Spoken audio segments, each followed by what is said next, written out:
Data-driven customer insights can be a boon to any business, but can this be achieved while preserving privacy? I spoke to Dr. Elette Boyle of NTT Research, all about emerging technology that can help companies do this. This is a big challenge right now. So companies, any sort of business-to-consumer company, really needs data about how individuals, how the customers are using their products. Mm-hmm. For example, when are they using them? How long are they using them? What are things that are creating errors and so forth? All of this is just really important to know how the companies kind of revise and shift their efforts and put out the new products. But this is a problem and it's a challenge. How can you try to get this information while still sort of respecting the privacy of the customers themselves? Businesses today are actually collecting a lot of private individual data, even like a lot more than it actually is useful to them. My personal information, what I was doing with the devices at a given time of day, that's information that I don't want to be given out. Mm-hmm. On the other hand, this is something that in many cases is beyond what's actually needed for the company. Mm-hmm. That the company just wants to know aggregate information. How much time was I using a particular application or what specific websites I was looking at. Mm-hmm. They just want to know what are average times that people are using or when during the day are they using this. Or, for example, what are the most frequently viewed websites or websites that are causing errors the most of the time. So what's the technical solution that's being shaped to address this?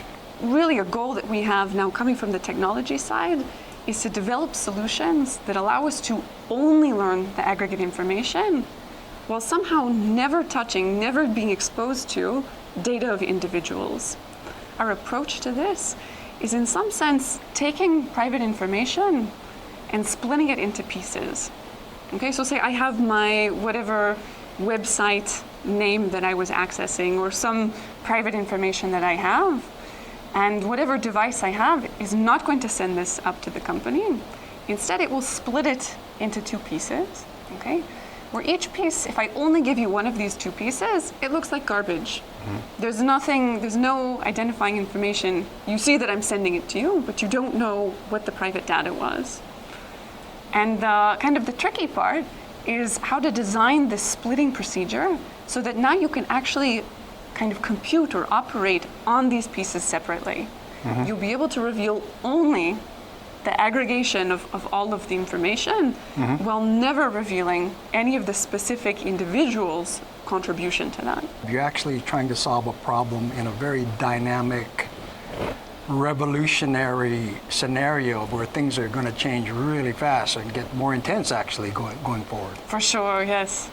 And I'm really, really excited to be in a position where some of these mathematical concepts, so for example, abstract algebra, things of this form, can actually play a role in designing solutions that can be used.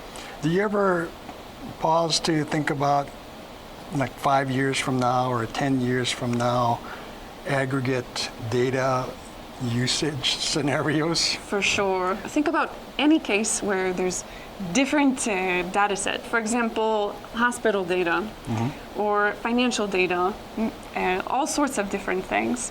Whenever you have a case where there's different data sets, where we want to learn something across these data sets, but they're not willing to actually reveal the data itself. Mm-hmm. Okay, so for example, these different hospitals, mm-hmm. you can think about each one has patient information for some genetic study or whatever. And by law, in fact, they cannot reveal that information and mm-hmm. can't share that with other hospitals.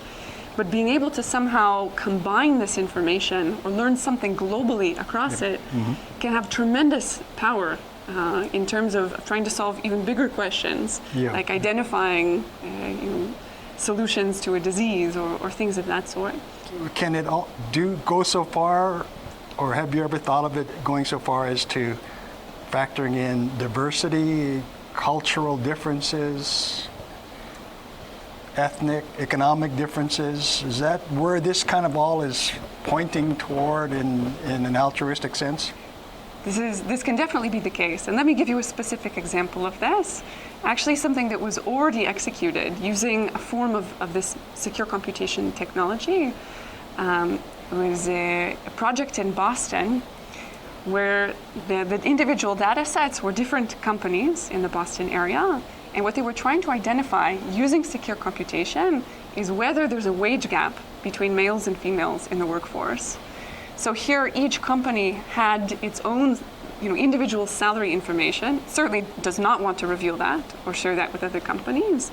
But we wanted, for the global good, to understand across all of these companies what are the general statistics of salaries for males and salaries for females. So this is an example where this technology can indeed be used for this purpose. Without infringing on individual privacy. Exactly. Well, that's terrific. That's a good example to kind of cause us to think about other scenarios where it could contribute to the greater good. Good. Well, thank you so much, Elette. That was really terrific stuff. Well, thank you.